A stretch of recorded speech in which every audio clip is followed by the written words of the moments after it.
I'm sending my own custom circuit into orbit aboard a PocketQube satellite. That's right, space. But here's the catch. I've got just weeks to make it happen. Talk about a deadline. I'm Pat, and I've been designing custom circuits for years, but the specifics of getting into space are new to me, and it's going to be a crunch. So this is the story of how I tackle the insane challenge, design a working experiment board, and fingers crossed, get my tech into orbit. We'll talk a bit about just how we're getting into space and what we're trying to do there, and then get down to business to design a custom circuit and lay out a PCB that's ready for orbit, all with open source tools that you can use too. So let's do it. You just know you're surrounded by some crazy cool people when, out of the blue, one of them offers you a ride into outer space. Now, I'm deeply involved with the Zero to ASIC course, which teaches you how to get your own custom chip designs fabricated. And we have weekly meetings. Now in there, one of the participants, Kolash, mentioned he might know a guy that could hook us up, giving us a bit of room aboard an upcoming launch. Wow. That's how we met Tibor Herman. Tibor is with the nanosatellite team of the Technical University of Budapest in Hungary, and they've had 4 successful PocketQube launches, including the world's first 1P PocketQube. That's impressive. They're now working on Unity, the newest satellite, and it's set up to provide a bit of room for student experiments, which is where we might be able to slot in. Amazing! When we were offered a spot on the upcoming mission, we jumped at the chance, but with a catch. I now have to design, build, and test our experiment module in just a few weeks rather than a more normal, safe pace of months. Before this, I didn't even know about PocketQube, so yeah, what is that? You may already know about CubeSats. They're a class of microsatellites that use a standard form factor, first launched in 2006 by NASA Ames Research Center. Now, the base unit for a CubeSat is 10 by 10 by 10 centimeter cube, go figure, which is pretty small. And the smaller and lighter you can make it, the cheaper it is to get into orbit. So 10 by 10 by 10 is the base size for CubeSats, and you can have an extension version too, like 3U. 3 units would be 10 by 10 by 30. Now that's already small, but Bob Twiggs at Morehead State University, the same person who co-created CubeSats, first described PocketQubes, satellites that could fit in your pocket, well, if you like cargo pants anyways. He described them in 2009. That was before it was even possible to make any, really. Now, rather than being 10 centimeters on a side, the base unit for a PocketQube is 5 by 5 by 5 centimeters. Now, that's half the size per dimension, and since we live in 3D, that means the volume is divided by 2 cubed, i.e. you can fit 8 PocketQubes in the space of just one CubeSat, so they are quite tiny. For these guys, 1 unit is known as 1P, and like with CubeSats, you can have extended versions, say a 3P, which would be 5 by 5 by 15 centimeters, but 1P is the smallest version that anyone's managed to get working on orbit. In fact, it's not really possible to make anything smaller. I mean, technologically, maybe you would be able to, but it's a good idea to actually know what's happening up there, and 1P is pretty much the smallest thing we can actually track in LEO, so it wouldn't be safe to go for anything smaller. Now, on top of the volume, there's a weight limit of 250 grams per unit. So these are pretty tight constraints. Now, regardless of the payload, as in whatever job you'd like the thing to do up there, any satellite has to deal with attitude, determination, and control. You just get spit out during deployment and need to figure out how you're tumbling and be able to stabilize that. Second, power generation and management. A battery's nice, but you'll need solar cells to last months and years, which implies max power point tracking and charge management. Thirdly, you need communications and command and data handling, so you'll have a radio and some kind of brain to interpret and handle data both ways. And finally, thermal control. Now, alternating sunlight and shadow with no air to buffer the swings. That leads to pretty extreme temperature variations, and you'll need to deal with that.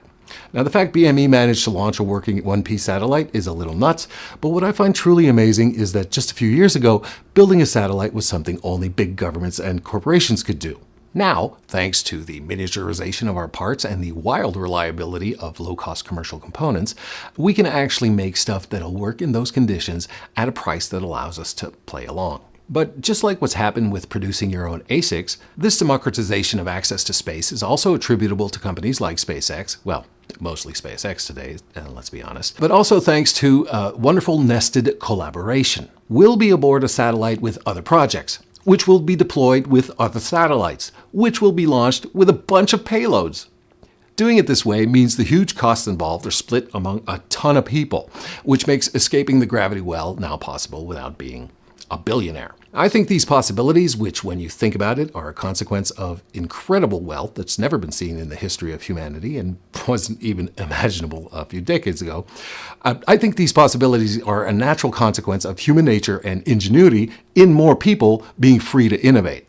Now, I have a whole thing about the superabundance of having more people more free, but that's another conversation I won't get into here. Now, let's instead get more specific about this mission.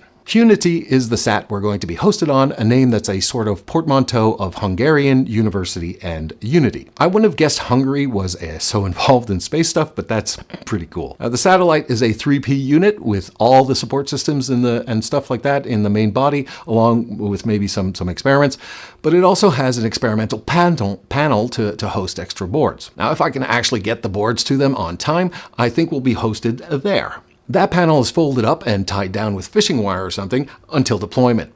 Then, when it's time, there's some mechanism to break the tether and it just kind of bounces out. All that's missing is a bit of duct tape. I love it. Now, these satellites get dropped into LEO, low Earth orbit, with an inclination of about 90 degrees. They make it around the planet in about an hour and a half and pass over the poles every time. But there's nodal precession, which is how the ascending node, i.e. the point when the satellite crosses the equator while moving north, that shifts at every rotation. So yeah, it turns out the ancient Greeks were right and we're living on a sphere. Who'd have thunk? In an orbit like that, each part of the Earth occasionally gets a view of the satellite. So if you have an antenna somewhere random, you might get 4 or 6 chances to interact with the satellite every day. If you've got a good winter jacket and set up a ground station at one of the poles, you can instead get in touch on every orbit, so every 90 minutes. I'm not sure how powerful and fast the radio will be on this, but regardless of that, this thing with the short time we have to talk to them means that comms are going to be a major bottleneck, on top of the fact that we're sharing the sat with a bunch of other projects. We won't be able to send massive amounts of data, that much is certain. The whole satellite story and all the details and subsystems involved are surely worth their own series of videos, sure.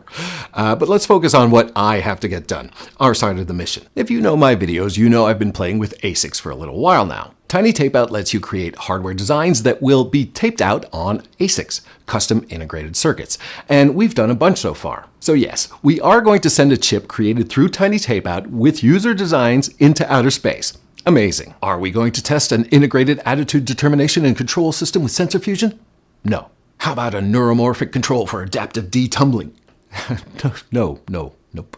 Now, I say testing a fault-tolerant power regulator that detects and mitigates radiation-induced faults like single-event latch-ups would be really neat. But we're not going to do that either. I think Tiny Tapeout would be an ideal platform on which we could try all of these and many more, but this opportunity just landed in our lap with very little notice, and it takes a good while to fabricate custom chips, so there was just no time for anything like that at all. Instead, we're going to send up one of our pre-existing chips, so if you had a design on TT06, well, you're going to space. We'll keep it simple and figure out some way to exercise designs and see if we can catch any deltas up there. Who knows? But it's still worth it. First off, I'd be happy to send a picture of my grandmother into space, so to get the opportunity to have a custom chip with our projects and designs running on it up there, I think that's way cool. On top of that, this is going to allow us to start by working out a miniaturized platform to host our chips, run experiments coded by the community on existing digital designs and get results back down to us, and just generally gaining experience with the most remote lab setup I've ever dealt with. So this is a Tiny Tapeout demo board, one of the demo boards I designed. Now, the chip itself is hosted on a carrier board up here, so you can pop it off and do your own host PCB if you want. And the demo board underneath, that allows us to select specific designs and interact with the ASIC using an RP2040 MCU running a MicroPython SDK I wrote. So this is basically what we want to send up there, but it's bigger than a whole PocketQube, and there's no way to remote control it.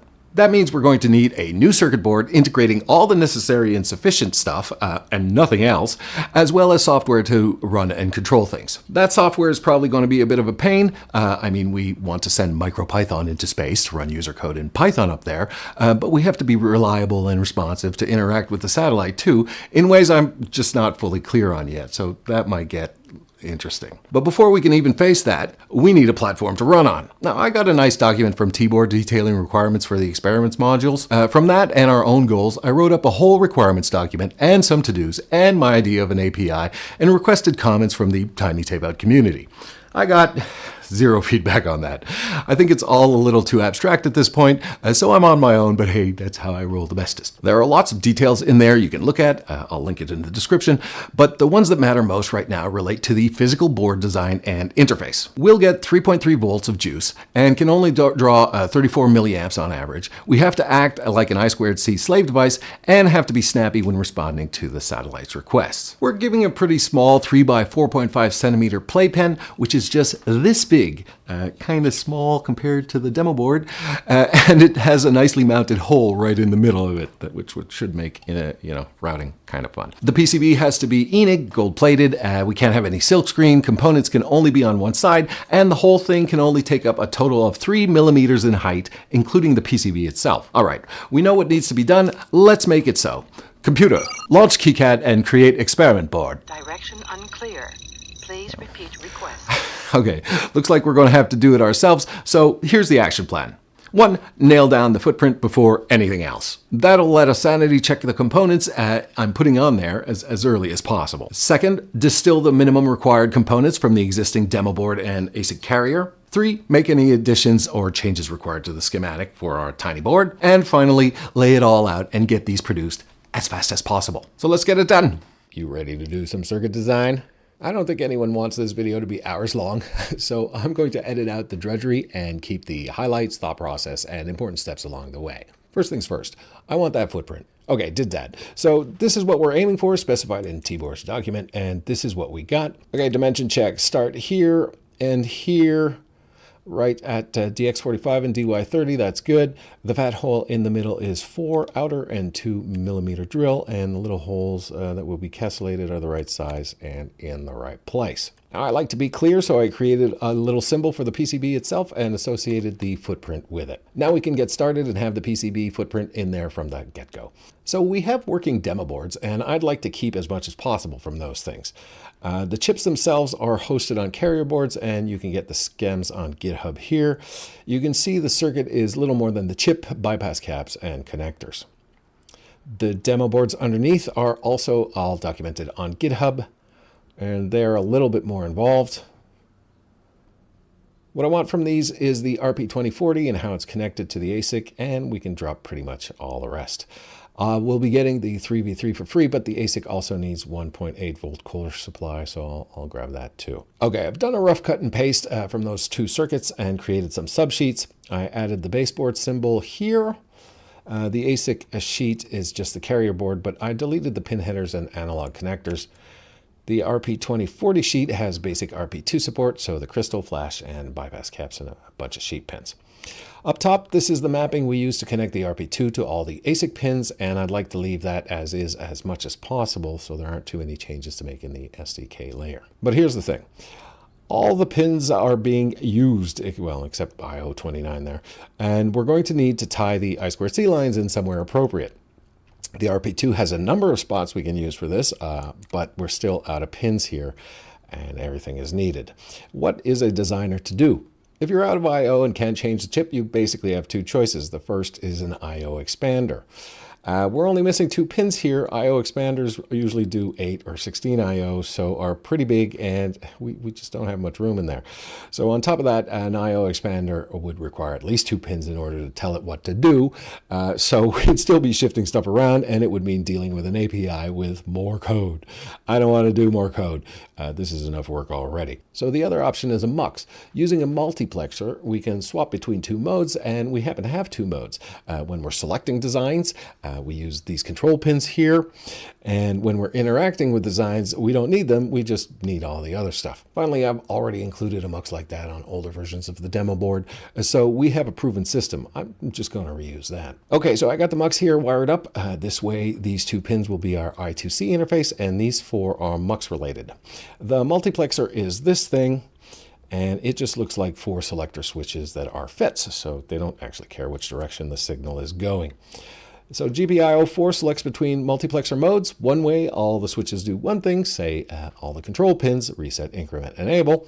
And the other way are the missing ASIC output bits we want to look at when we're running experiments. Okay, I don't like abusing global labels, so I've replaced them with regular labels. Also going to need some way to program and debug these things, which happens over USB. So I stuck some labels here to remember and added in a voltage regulator to be able to just power from USB when we're doing updates and dev. Now I've wired up some basic pin headers and also double checked these pull-up, pull-downs on the MUX control lines. When you switch the MUX away from the control mode, these things are all going to be just disconnected, just floating. And that's not great if we need to make sure that the project reset and enable lines stay in the right state. So for example, if we enable a project and then switch the MUX back to the outputs there, well, this pull-up should keep the project enabled. Same for the other stuff there. Okay, this is pretty much the minimum we need. Let's take a look at how much space this is all taking. Woof. Okay, well, this is going to be a little tight. Okay, I'm going to start grouping these sensibly. Okay, this is starting to look maybe okay. Now, the more time I spend doing floor planning, the less of a pain it'll actually be when it's time to wire it up. So I put a lot of time here.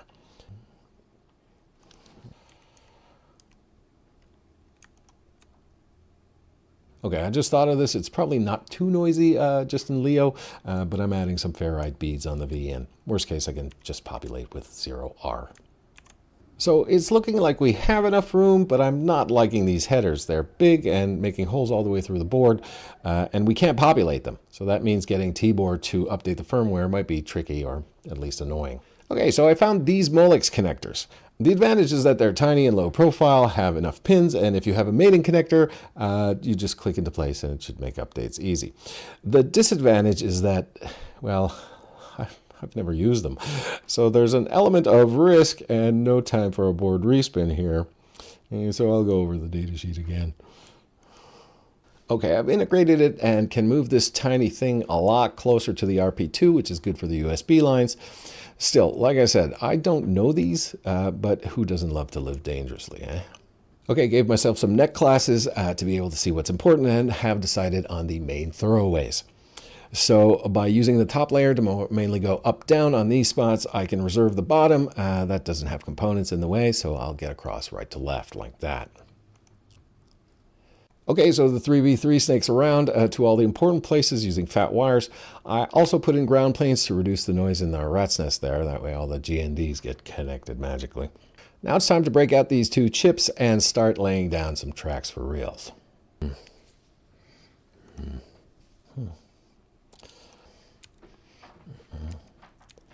All right, this is starting to look wired up, though that blasted hole in the middle is really impacting my ability to get out there for the SWD interface. I think I'm going to drop it altogether. Managed to leave the inner ground planes mostly undisturbed, but still had to use some cheats because this got pretty tight. So I'm going to clean things up and add some stitching. Okay, Stuart actually caught that the flash we've been using so far on our demo boards is a little tall for our requirements. Oops. But there's another version, the SN suffix, that also uses a SOIC 8, and it is less high. Now it's a bit smaller, a bit thinner, but I tweaked the local copy of the footprint to support both types, so now we have a choice. Also, we can't have silkscreen on there, but I added some markings in the mask instead. So we can still get a bit of branding, and I wanted my name in space, so added a little something on the back too. I didn't want to risk tiny masks floating away, so I filled in the letters and adjusted the TT logo a bit. I'm thinking this is ready to go. Time for a little victory dance.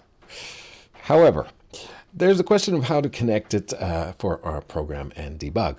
Now that connector is nifty and all, but it won't be possible to deal with it with jumper wires. It's pretty small.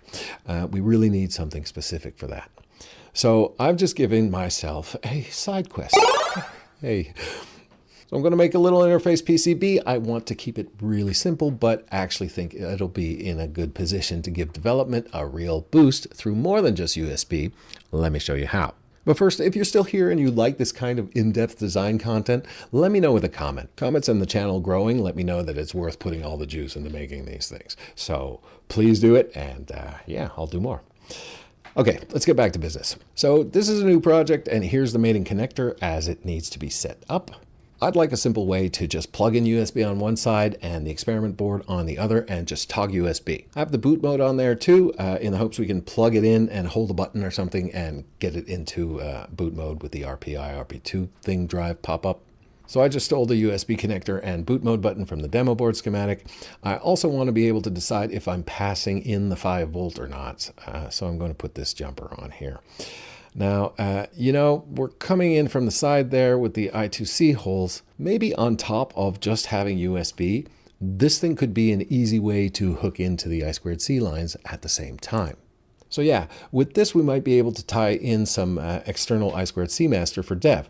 As long as these pins are placed right, they'll just touch the board connectors. Might be finicky and I have to get the placement right. We'll see. Okay, so like this we'd have the Molex thingy connected and these 3 pins on the bottom just touching the castellated pins. Yeah, that looks good. So using FreeCAD, I got this, which should just connect to the USB here, and then these 3 pins touch the edges, so 3v3 up there, the I2C lines here. Now those are just connected to this header, this thing here, and they'll let me see USB debug with just the computer, and at the same time we can tie a Pico or whatever to act as the master and dev that at the same time. So on one side, I2C stuff comes in through that little header onto the touching the side of the board, and then we tell the board, hey, run this experiment or something, and then the board does its thing, and the debug output comes through serial over USB. And that would be pretty nice. We could kind of do both sides at the same time, I hope. So here's a render of the whole system in FreeCAD. Whew, this is also tight. On the underside, you can see the I2C lines are just in contact there. And up top, we have the connector sending over the USB, the boot mode switch action, and 5 volts. Okay, this is all looking pretty done. I now think that the 5 volt stuff, the regulator, should all be on the program debug board there and have nothing like that on the experiment board. Time is already running out, and I have a bad case of the sunken cost fallacy, I guess, or something. So I'm just going to pull the trigger on this. Great! So we've got the design done and the boards are off to fab, hoping I didn't mess up and they come back perfect. While we wait for the bare PCBs, I'm diving into the software side. I want to create a system where users can submit their own code to run on the satellite. But there's a hitch. MicroPython on the RP2 doesn't seem to support being an I2C slave out of the box. That might require some creative problem solving, which is always fun, right? If you're as excited about all this as I am, make sure you subscribe to the channel so you don't miss the next video in the series, where I'll tackle this software challenge and other stuff head on. And if you want even more behind the scenes content and updates on my projects, sign up for the mailing list. It's in the description below. Just trust me, you won't want to miss out on all the great stuff. Let's keep this momentum going. I'll be back soon with more updates, so stay tuned. Thanks for watching. Cheers.